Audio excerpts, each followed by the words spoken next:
Morning, everybody. Welcome to Turnaround Tuesday. Today is 2 weeks from Election Day. Holy cow. It's amazing. It's amazing. It's gone fast. It's been going fast. So we're going to give everybody a few seconds to jump on in here. And I've learned now, after doing this for a while, to invite people. Oh, look, I'm going to invite you. I'm inviting here. Michelle. I know, but I'm still inviting you. I don't need to be invited. I'm here. But I'm still inviting you. Are you on? I'm on. Okay. I'm still inviting you, though. God. I know people are. Well, you know what we should be doing is Mitchell should be inviting people. Right, all my New York friends. Really. Oh yeah, let's invite all the East Coasters. Anyway, welcome everybody to Turnaround Tuesday. We got 15 people, 16 people, and going up. And everybody says this is going to be the most watched Turnaround Tuesday because everybody thinks I did such a great job after the debate. Or wait, they were saying because you're going to be on with me this morning. Is that what it is? Is that what it was? Yeah. Good save. Good save. Anyway, and if my hair is a little messed up this morning, I apologize because my wife was trying to fix a swoopy swoop, I guess she calls it, and I had to go to the. Isn't that? Well, you know, it's just the way it is. Anyway, well, let's get into it, and we'll take some questions early on. But really, education is one of our major points today. We've been talking about education across the board, and let me move this water because sometimes that's distracting. So we've been talking about education and how important education is. So look, in New Mexico, the number one issue we have is jobs. We have to create jobs and create more job opportunities for New Mexicans. And we have a plan to invest $1.2 billion into small business and into jobs. But next is education. We literally have to start, there's that word again. I was told by my wife I say literally too much. Literally, I say that too much. Too much. Okay, so I'll try not to say, I might get pinched if you go, here's the deal. I say literally, you can flick me like the boys do. Deal? No. No? Every time you say literally, I get $10. Ooh. Literally $10? 10. I'm gonna buy everyone lunch in the office. Oh, that makes Mitchell's all excited. So you decide whether it's gonna be tacos or steak. Okay, well, anyway, education. We know it's the most important thing in the world. I mean, as you say in your commercial, education is everything. It gets you out of poverty. It rises all boats, as they say in the tides.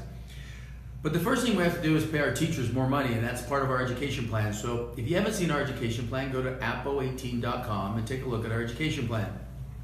We actually have it earmarked out. We actually have it lined out and about. But Jackie and I just didn't come up with it. We actually have an educational kitchen table of about 22, 23 people, all the way from kindergarten, pre-K, to high school teachers, to activity directors. All educators. Social principals, and I've even talked to some of the superintendents about it. And before we start, let me just make this very clear. As governor, the Secretary of Education is going to come from your field. They're going to come from the educational field. So we have gone too long that we've appointed secretaries of education that literally are outside our. Is that literary word again? Now you got me catching it. 20. Gosh, $20. Mitchell's all excited. Mitchell's keeping account. So we hire or we appoint secretaries of education from outside our state, and they're not trained to know how New Mexico works. And 25% of our kids live in poverty. Over 4,000 New Mexico kids in Albuquerque, school kids in Albuquerque, are homeless. And so we need to solve some of those, but we need leadership that understands how we're gonna have to educate our kids. So you have my word, our Secretary of Education will come from the field and will understand exactly what our teachers and educators go through and help put our platform. So we put our platform together with everybody's input. The first thing we have to do is pay our teachers more. We've already talked about that. So we have a new pay scale. Today's you start at 30 and grow all the way up to 50. We believe starting at 43, 47, and 55. And that will be some experience, but that'll also be your education level. You come in with your BA, 43,000. You come in with your master's, 47,000. You come in with your PhD, 55,000. And then we built into our budget, our state budget, 3% increases for every teacher, every educator, everybody every year. Not just this. Let's give them a 2.5% raise. Right, every 10 years, an insult to injury. So, and again, constitutionally, these $23 billion that we invest, and yes, we grow $1 billion of those funds of interest and take it back into the schools. by state constitution, we're supposed to try and get inflation. We just feel it's very important to pay our educators, our state employees, a 3% annual raise every year. So go to our plan, because our plan is to pay our teachers starting out at $43,000, $47,000, and $55,000. Incentivize our teachers to get their education, get their PhD and their masters, and we will pay for that as long as you teachers give us 5 years back into communities that we need, and that's in there too. We are ranked 44th in the nation on average teacher salaries. Now, 40 years ago, when my father was governor, we actually spent 6% more of our state budget into our education. And that's what we're talking about, moving 8% of our education budget back down into the classroom and into the communities. Professional development. Oh yeah. So I was talking to some teachers yesterday after school and during that hailstorm that we had, and just talking to them basically would be one of the things that they said they're missing is professional development and an opportunity to go out of state for conferences and for educational purposes, because everything that they learn they'll bring back in our state, and it benefits our kids, it benefits our school system. It's just an overall benefit. When you give to your employees and you strengthen them, you strengthen everyone around them. So this will pay off, but we need to make sure that our teachers are being updated in their skills and in a positive way, not punitive. So also just the testing, we'll get that in a sec, right? Yeah. But also how we grade our educators, basically. The system right now is unfair, so I think that needs to be scrapped. So on personal development, what we've talked about is making sure our teachers, our educators, make sure that they have personal development, how to teach children in rural communities, impoverished communities, and how to teach our kids. We know it's different teaching our kids from native lands. We know it's teaching kids differently from our rural communities versus Albuquerque. So we have to make sure our teachers are prepared for those. Mm-hmm. At the same time, we've said, day one, January 1st of next year, educators, you have my word, we're going to eliminate the PART test. That's going away. In fact, I was in Santa Rosa yesterday, and I met with 40 teachers and the principals and the superintendents of some of the schools. And that was the number one thing that came up. And I promise you that the PART test isn't working. I think when we signed up for, what did we say, 38 states were doing the PART test? Yeah. Yeah, now that's down to 7. Three. Well, 3 are using it fully. I found out it's down to 7. 4 of them have kind of opted out of most of it. They're using some skeletal part of it. But basically, there's only like 3 states that are using it. So clearly, it doesn't work. Well, and also not just that test, but all of the standardized testing. We need to make sure that those tests are made by, and decisions that are made by, the actual people who are implementing them. I know that some of the tests are just not topical, but they're not tested on subjects that our kids would know. Like, for instance, what kind of third grader in New Mexico would know what a yacht is? I don't even think I knew what that was back in third grade. One of the questions that the kids missed last year, a third of third graders missed this question, on the PART test. Where do you see a boat? In the sky, on the land, or in the water? And a third of our third graders, they answered on the land. And when they went back to them, they said, "What do you mean? It's supposed to be in the water." And of course, a lot of our kids in our rural communities had not seen. They said, "We see boats on the land, or on a trailer, or next parked in our house." They don't see water. They don't see water. And again, this test is developed in Boston. If you've ever been to Boston, yeah, everything's water. Everything's water. Yeah. Everything's water. Yeah. So, but we also need to look at all the other standardized testing, and that means that we will be testing kids on what we're actually teaching them. There's a novel idea. And relook at all the books that are in the classroom, because they differ from state to state. They are from area to area, county to county. And if we're going to have some consistency throughout our state, we need to have agreement on what is actually being taught. And then we can talk about how we're going to assess the students. and it's funny because we were talking about the PART test the other day with some teachers, and there were a couple of teachers I've run into now. They gave the PART test to some of their adult friends, and they were elementary PART tests. Oh, that's funny. And the adult friends failed it. Failed it. Again, cultural differences, right? We have to look at cultural differences. If we're going to test our children on arts and crafts and some of their skill sets, let's look at some of the cultural differences too. So we've already talked about how we're going to eliminate that. As governor, I've also announced that we're going to move 8% of PED's budget, Public Education Department's budget, back down into the classroom. We feel our budget's about a little bit over $3 billion. We feel that there's about $225 million that goes to the park test, goes to Parsons, goes to programs that we don't think either we use or gets crawled They don't back. benefit us. Right, they don't just benefit don't. us. So you're hearing me talk about we're going to move 8% of that budget, and that's 8%, the $225 million, and move it back down into early child programs, early child education, all the way through high school. Our education plan, we talk about educating our children 0 to 20. We have to create pathways for our children. Now, we've talked about we're going to create pre-K for all. We also don't want to put 700 small businesses out of business with preschools. Right. So what we'll do is we'll work with CYFD, we'll work with PED to make sure the programs that we know that are working, we just get funding.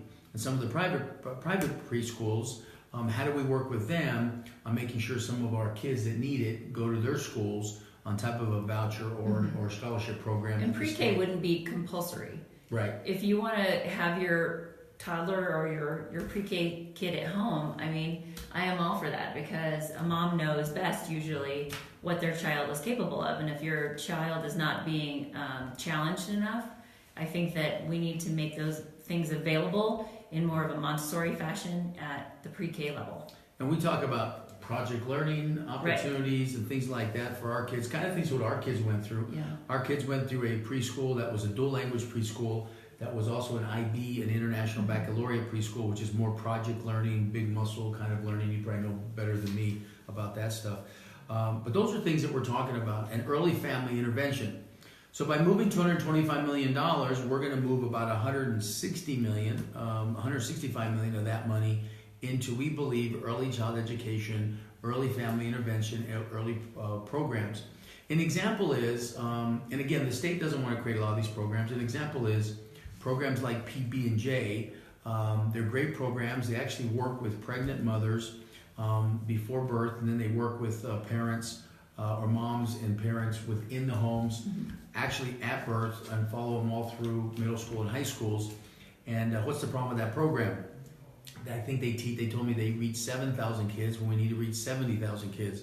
Yeah. So again, the state just needs to come up with funding, and there's a bunch of programs out there that we've been talking about.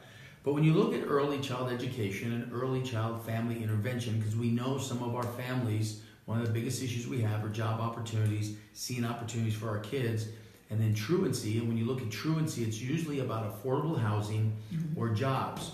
Most of the times those families, and yes, there are some that are addicted to drugs or alcoholism. We want to, in our healthcare plan, we want to fund programs to make sure those parents have the tools to get off drugs and alcoholism. But we also know that we have to help families with affordable housing. When you talk to some of the superintendents, and you talk to some of the principals, or even some of the teachers we've talked to, when you really dig down into a lot of the truancy, majority of the truancy is because the kids miss because either the parents are on some kind of a drug addiction, or alcohol addiction, or it literally is the families are bouncing. Oh, there's that literally word again. 30. Oh my God. See, now I'm catching myself. But they're moving around because of affordable housing. And so what we really need to do is find affordable housing, and that's what we want to do for that. Provide stability. Yeah. And then we talk about our pathways.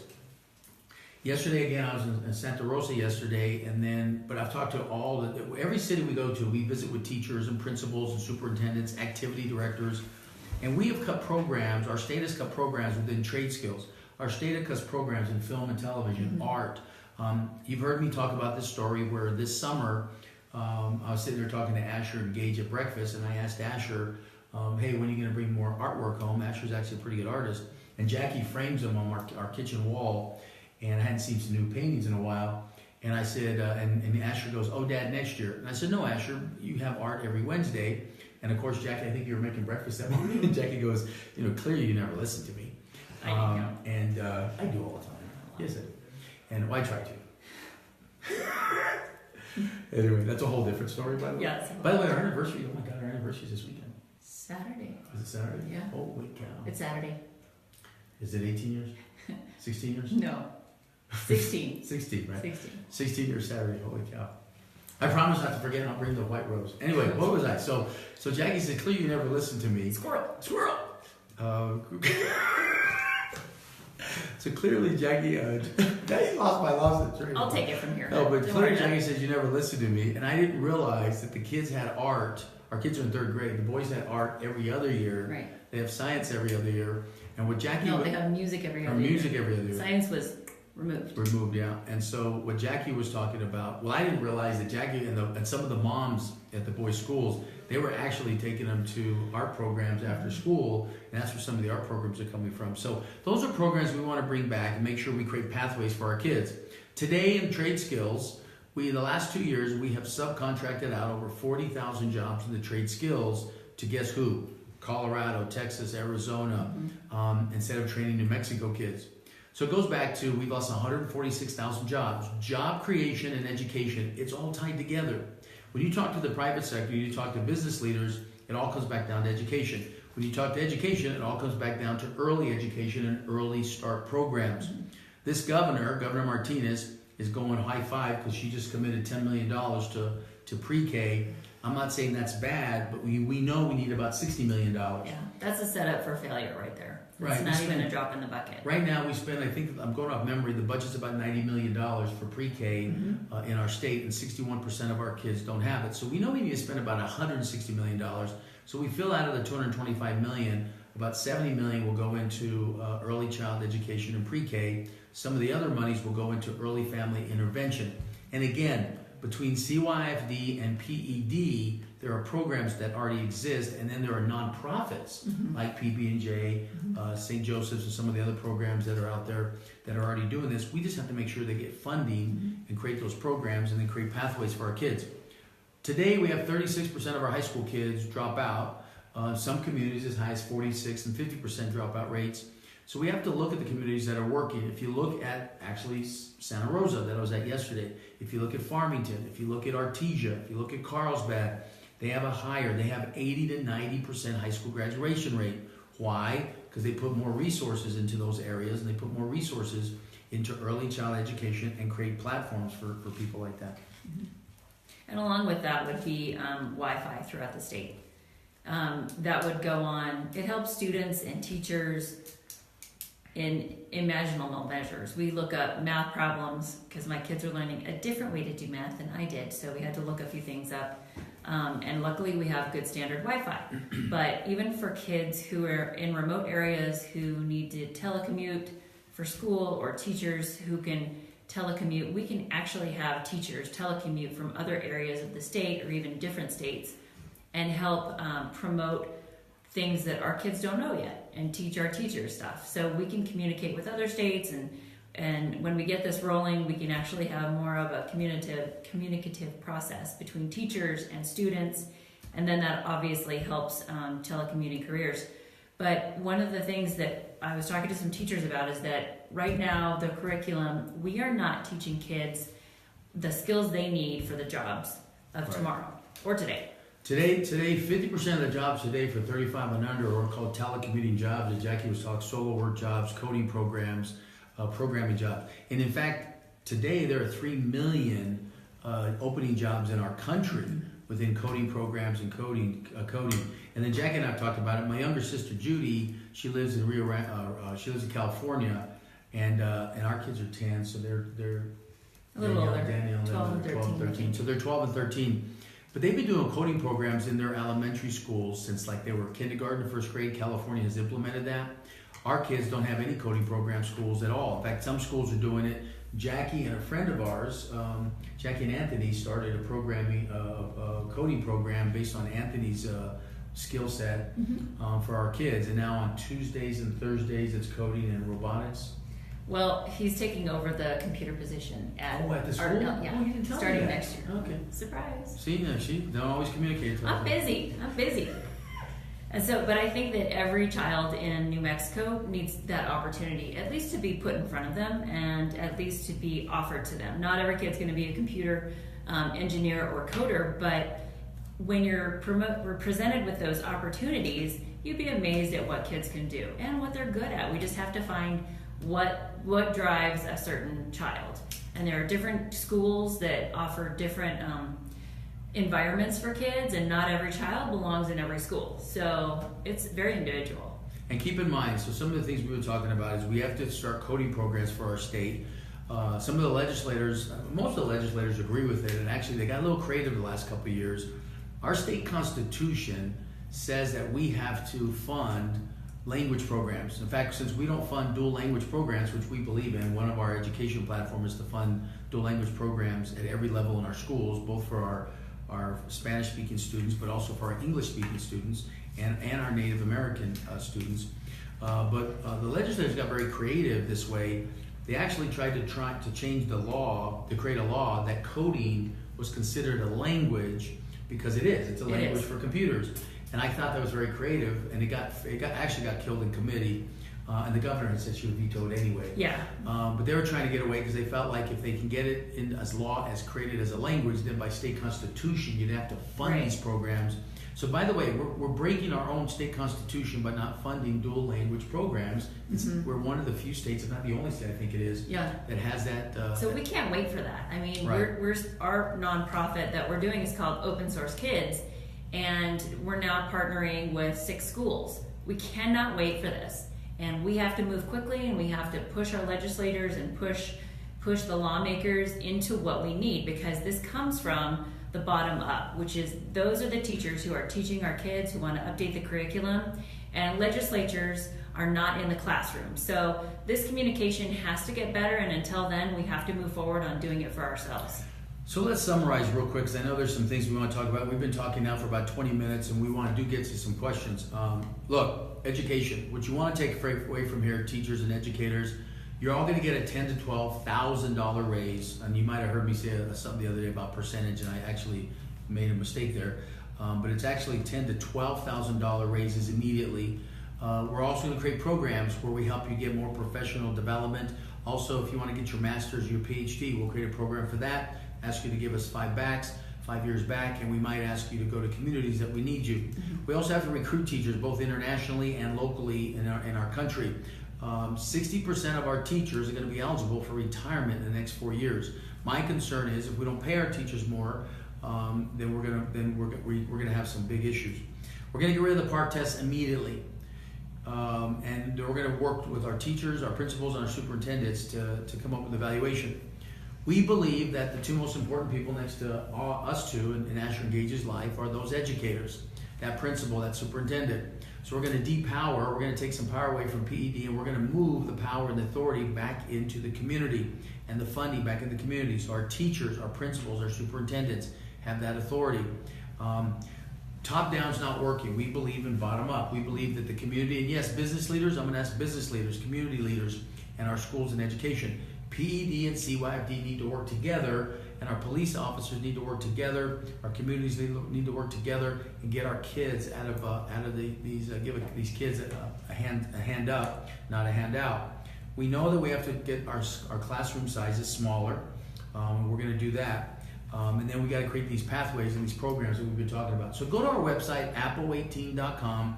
Look at our education plan, look at our jobs plan called Turnaround New Mexico, and then our health plan too. So one of the things that I think that we need to hit on is CYFD and the safety of our kids.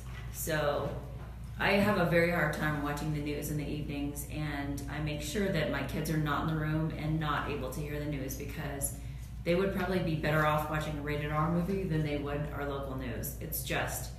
It's terrible, and I think we need to strengthen the CYFD. We need to invest in those workers. We need to retrain some of them, but we also need to have support systems on the police side, on the counseling side, in safe havens. There's a lot of areas where support needs to happen, but our children are the most important people in this state, because they are our present, as I like to say, not our future. And as people in New Mexico, as citizens of our state, it's kind of hard because we like our individuality, we like our privacy, we're individuals, but we also need to look out for each other's kids and look out for each other and speak up if something doesn't look right, because those kids don't have voices, or they've grown up in a home where what something is done they think is normal, and it's actually harmful for those kids. So we need to protect them and feed them at a lower level, at a basic level. before we can expect anything else from them. Right. So let's take an example of what our plan is. If you look at our health plan, if you look at our jobs plan, our education plan, let's take an example of what we can do for that family that actually are now deserve to be in prison because they prostituted out their 7-year-old, which I can't even comprehend. But our point is, you have a drug addict couple that sees no job opportunities and they keep going down that road. So our plan is, let's get those children out of that environment. Let's protect those children. Look, the teachers did their thing. They literally reported 4 times. They reported $40 now. Holy cow! They reported 24 times on that. And the system failed them. So our goal is, let's get the parents out of that system. Let's get those parents rehab treatments and job opportunities, right? And get that family up a little bit. If you harm somebody, you do violent crime, you do something like this, yes, you're going to jail and you're going to spend a lot of time in jail. At the same time, we have to rehab. 37% of the people we incarcerate are actually alcoholics, drug addiction, marijuana possession, and now 6% of them are mentally ill. Let's protect the children in that environment, but let's help those families try and get out of that, create opportunities. And then the children, we have to give them early child education, early child intervention, programs like that. And CYFD and PED have to work together. Some of the issues at CYFD is, I just believe we need a secretary of CYFD that understands our issues and understands how we can work together, both private and public. Education, we can work together also. But then we have to communicate with our police officers to make sure. At the same time, this governor, I've heard as many 300, but it's about 27, 28% positions go unfilled. The legislators give the budget, they crawl back $30 million a year within I didn't say that word, by the way, $30 million a year. And so that's the things we have to protect and make sure that we fill those positions, train people for those positions, and help our families up. So, and because it's been proven, once you harm a child, or once a child has been harmed, the scars on that hurt, the scars on that injury are lifetime. So obviously prevention is the number 1, and then intervention is number 2 if we have to go there. So let's take some questions. Yeah. All right. Do you support the lottery scholarship? We do support the lottery scholarship, but one of the questions we always get is the lottery scholarship is, are you going to protect the 60%? Because they've cut it down. The reason they're cutting it down is we've lost over 146,000 jobs in our state. There's 100,000 people unemployed. Now the other day, someone said in the newspaper when they did an article about our jobs plan is, there's only 52,000 people unemployed, so I don't know where Appadog is going to come up with 225,000 new jobs. That's just not correct. There's 52,000 people looking for jobs today. We have over 350,000 New Mexicans either unemployed, underemployed, or looking for jobs. And that statistics doesn't even talk about high school kids. There's over 150,000 high school kids. 50% of them can't find any work. So that's 75,000 high school kids. That's part of our jobs plan also, building them opportunities there. So yes, we want to fund those scholarships. As we create more jobs, people will pay more into lottery scholarships, or will play more into the lottery, raising those funds up. We also want to be able to use those funds within nursing programs, within trade skill programs at our community and our trade schools, because not every kid has to go to university, wants to go to university. Right. So those are things there too. And that second question is about, can universities have any other means of supporting themselves rather than raising the tuition? Great question, Lucy. The problem with our schools, our higher education, is we have 9 major universities or research universities for a population of 2,000. We have many community colleges. We believe in streamlining. Now, we're not against having Rio Rancho branch offices, but we have 3 or 4 buildings out there and have multiple universities and community colleges competing with each other. You go to Rio Rancho, this is give an example, this is all over the state. You go to Rio Rancho, you have Highlands, you have CNM, you have UNM, and you have New Mexico State. You have 3 research universities and a community college out there competing, all in different facilities. What we're talking about is consolidating those efforts, and if someone wants to get a degree in agriculture at New Mexico State, or wants to get a nursing degree from the university, or things like that, I'm okay with that, but let's consolidate that. We have found at the higher ed probably about $250 million that we feel we could go back into main campuses versus all these satellite offices. Now, we're not going to shut down these satellite campuses. We have to streamline those a little bit better and make sure we're using the right areas. An example is Northern College. It's a great college. It started as a community college. It's now a 4-year college. I'm not against having it a 4-year college, but they're creating programs that are competing with some of our research universities. When you look at that, when you look at the Espanola and the Rio Arriba Valley, what are the needs there? The needs are we need to train tech, and we need to train tech people for Atlanta, for Los Alamos jobs. Their number one issue is in the next 6 years, they're going to need 4,000 technicians. Are we training New Mexico kids for those jobs? That's what Northern should be doing. And they are, don't get me wrong, they started those programs, they are. We also need teachers and nurses in those communities. Can we create a teaching and nursing program there? Some of them are, some of them aren't. We know in Taos, they have a great UNM branch in Taos for nursing. What's the problem? They graduate and they take 25 kids a year when there's 250 applicants a year, and then we're short 3,200 nurses. So it makes sense to expand those campuses to take more students in. And we know Gallup and Taos graduates in nursing, we know that 75-80% of them stay in the communities that we need, so that actually helps our state. But also their funding is, some of it is based off of square footage, right? Which is ridiculous. The way our Constitution works is we fund our universities per square footage, per student. So obviously the campuses are in battle to get the university, to get the most land. So when you expand those and you have operational costs for buildings and facilities, the only new tool, and your jobs are down and your taxes are down and the state continues cutting your budgets, the only way to increase those revenues or increasing student revenue, raising tuition. When I was in college, and it's been 30 years, and I was on scholarship, a football scholarship, but I don't remember them raising tuition, but maybe once. They did when I was there, like twice. Right, and so now, like they raise it every year. Almost every year. So we want to fix that. So what about safe school environments? What are we going to do? Safe school environment. Blair, thank you for the question. Safe school environments. Yes. Look, we have to protect our schools. And up until March for Our Lives, I was like, let's just get armed guards. Let's lock down the schools. And actually talking to a lot of our high school kids and our young kids, they were saying, look, we don't want to go to school in prisons. They brought up DACA kids. DACA kids don't want to see armed guards. That was actually a very good point. So my point is we need to protect our schools, and that's with some gun safety and universal background checks, absolutely. Making sure we're taking some of the guns away from people that don't deserve guns. I'm not going to penalize law-abiding Second Amendment gun hunters and gun owners like that. I own a gun. I believe in the Second Amendment. But we also have to take a look at opportunities. By that, we believe in universal background checks and certification for gun owners.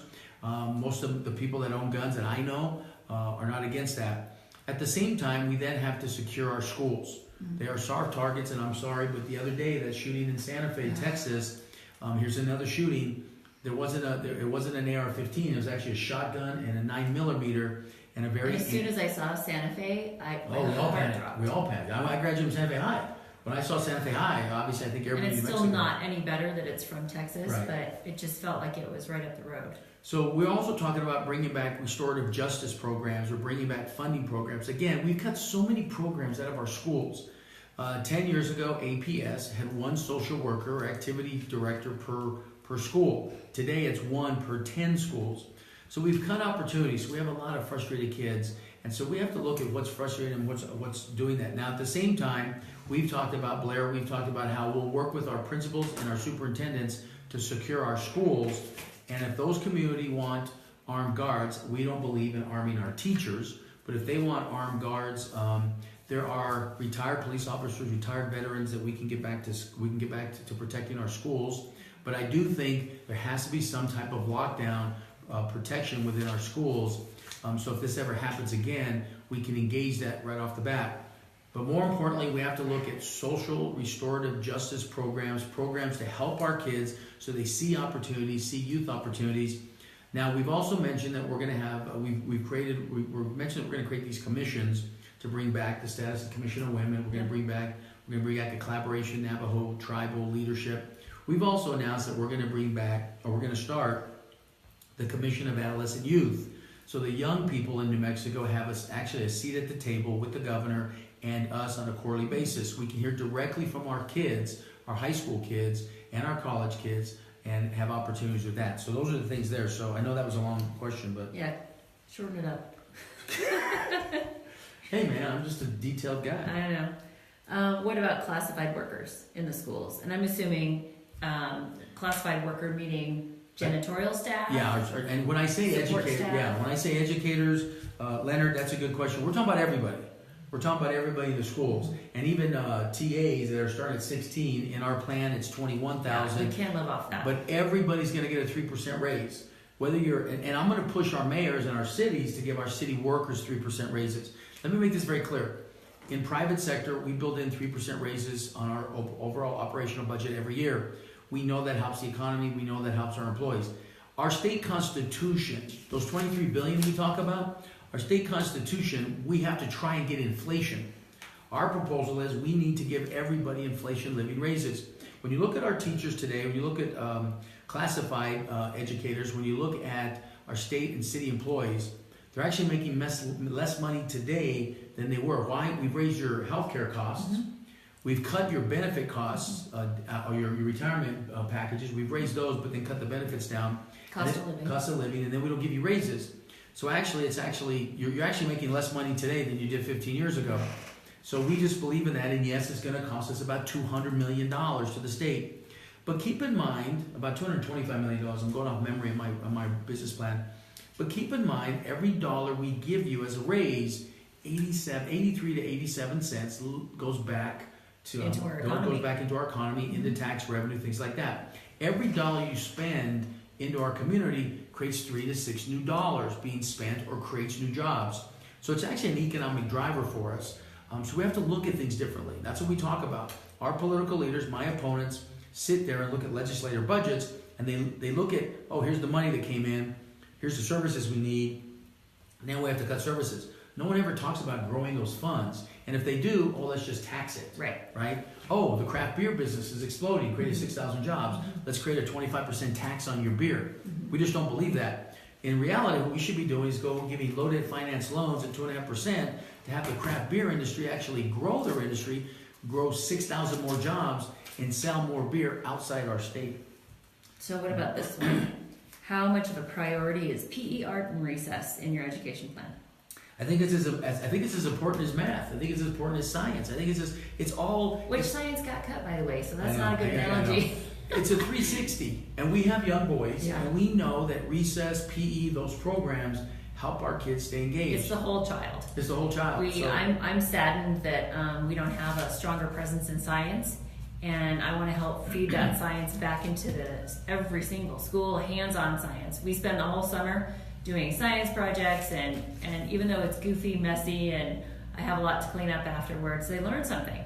So getting science back into our kids' daily life at school, getting art, music, and PE, they're kids. They have energy to burn, and if they're not getting enough exercise, they have to burn it somewhere. So we have to do this partnership between parents and teachers and schools to basically help fund and help address all of the child's needs. Anyway, so one of the questions from, I think it's Claudette, right? Yeah. Okay. Mitchell's handwriting is not the best. Yeah, it is. I know, maybe it's me. How about free tuition for New Mexico students and forgiving debt for students in their schools at New Mexico public schools, things like that, low-income students? But Claudette, thank you for the question. We've actually talked about that. One, we want to expand the lottery scholarships or those kind of programs for our kids. If you want to be a doctor, a nurse, a teacher, a physician assistant, those kind of things that's a desperate need in our state, and you go to a state school, we have a program that you give back 5 to 7 years, depending on your profession. You give back 5 to 7 years. We will pay for your higher education. We'll pay for your programs. We'll pay for your teaching programs, your certification, doctor residency programs. We'll pay for that. But we might ask you, but no, not might. We're going to ask you to give us 5 to 7 years.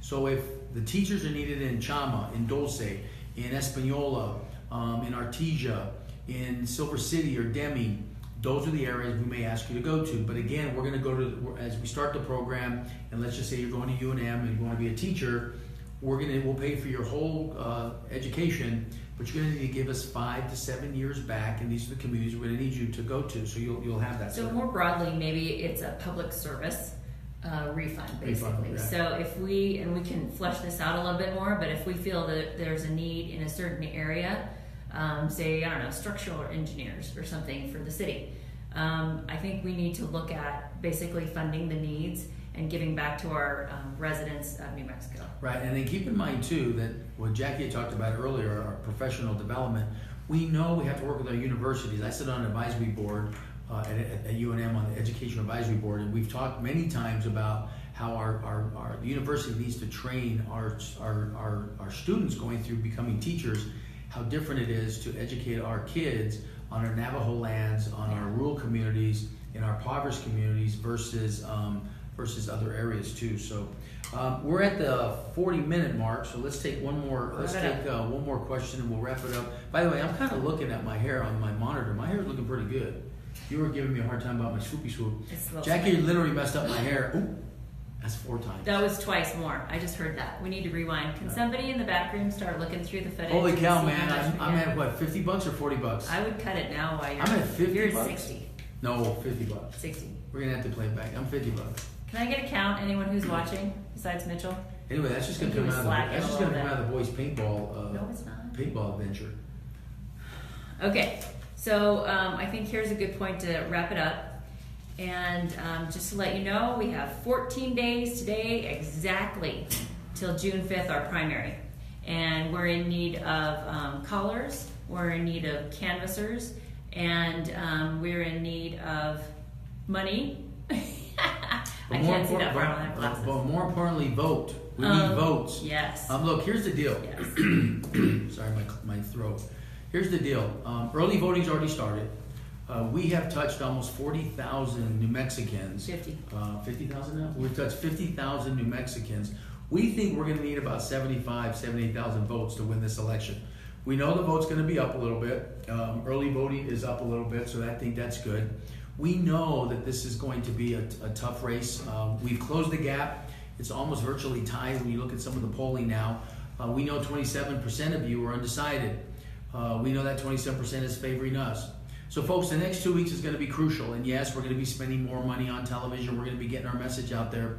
So I ask you for 3 things. If you can send any donations, anything you want, Jack and I are going to make another loan to the campaign at the very last couple of weeks to make sure we stay on the air. We have always spent money early. We knew we had to get our message out. Mm-hmm. So we've actually been spending money since November. We spent money November, December, and then we went back on the air since February. I've been spending money consistently since February. So that's why you've seen Jackie's great ad and some of our plans about turning New Mexico around. But we know the competitors, our opponents, are going to come in with a bunch of money the next 2 weeks to try and basically steal the campaign. So we want to make sure we're getting our message out there. Mm-hmm. It's your campaign. It's your election. It's your turn, New Mexico. That's right. We're not running because we want a political career. We're not running because we want to be vice president or cabinet positions and stepping stones. And we don't have any PAC money. We don't have any dark money. This is all about the people who we'll be representing in New Mexico, and that's where we receive the majority of our funds. So we're an open book. We will turn our taxes to Santa Fe. Santa Fe, New Mexico has asked for tax returns. Yep. The Congresswoman has not agreed to give tax returns and has not agreed to give tax returns for Delta Health, where she worked for and owned for 7 years until she got pressure to diversify actually this last year. And so, and again, you can look on the debate about how we talked about that. But folks, this is a very important election. Mm-hmm. If we elect the status quo, if we elect my opponents, nothing's going to change in New Mexico. They've been in for 50 years. How's that working for you? It's not. So we're running for governor because it's time. It's time we invest. It's time we invest into you. We sit on $23 billion and we invest outside our state. Now I'm not going to spend the money. I'm not going to raid the money. I think you saw our video last week, and yes, I got kind of slapped because I pulled out the prop at the debate the other night. I saw that. But I wanted to show everybody. I know exactly what we're doing. Mm-hmm. We can invest into New Mexico. We're going to invest $1.2 billion of our $23 billion back into New Mexico. We can take $225 million PED. Those aren't these reserve funds. These are PED budgets that we're already spending. We think go useless outside our state. We're going to move 8% of that. We're going to empower our teachers, our educators, our principals, our superintendents. It's time we start educating our kids in the community up, not top down. You'll have my word as secretary. I'm going to appoint a secretary of education. It's going to come from the field, that the teachers are going to respect, that the teachers are going to know, the principals, the superintendents are going to know. And we're going to work together to educate our kids. I can give you Farmington, Santa Rosa, Artesia, Clovis, Hobbs, Lovington. I can give you even down in Las Cruces. I can give you examples of where they're spending more resources, giving more opportunities. Anthony, Sunland Park, giving more opportunities in their classrooms than taking the money out on top. That's how we feel. My father in 1975 restructured the state into cabinet positions that we know today. The one position he never structured into a cabinet position was education. My father wasn't a lawyer. My father wasn't a career politician. He was a high school coach that got into the insurance business that became governor, one of the first Latino governors in the country. And my point is, he became a leader and a fighter for education. There's a reason that his name, Jerry Apalaco, is on that education building. He believed in educating our kids from the bottom up. We do the same way. It's time we empower our teachers to teach and develop our children, our principals, and our superintendents. You have my word. That's what we're going to do. And Jackie, as First Lady, she's going to be very involved in our education process to make sure our state, our legislators, and you have the resources between private and public partnerships. So this campaign is going to be a turning point for New Mexico. We're at a crossroads, New Mexico. We're literally at a crossroads. Oh. And if there's that word again. And if we don't change today, my two opponents have been in office for 50 years. How's that working for us? It's not. So if we don't change today, that means by you voting today, early voting is now. Get you and your 10 friends. We have touched over 50,000 New Mexicans. Our goal is to get all 50,000 of them to vote before Election Day. We know that half of you are going to vote before Election Day. Let's all get out and vote today. Let's all get out and vote for us and make sure we're getting new leadership, new ideas. Because Jackie and I together, we'll fix this state. We'll turn New Mexico around. We'll represent you and the families of New Mexico to build opportunities for our kids and our pathways for our kids and help small businesses grow. So thank you all so much. Next week, I don't know what the Turnaround Tuesday's going to be. It's Memorial Weekend. We thank you for our veterans and our soldiers. Let's have some suggestions. So whatever people would like to talk about for our last Turnaround Tuesday before Election Day, let us know. Yeah, let us know. And then look, when we're governor, we're going to do this. We're going to continue doing this. We've gotten so much positive feedback about Turnaround Tuesdays. My father, when he was governor, he had open office hours. He would go around the state and have open office hours.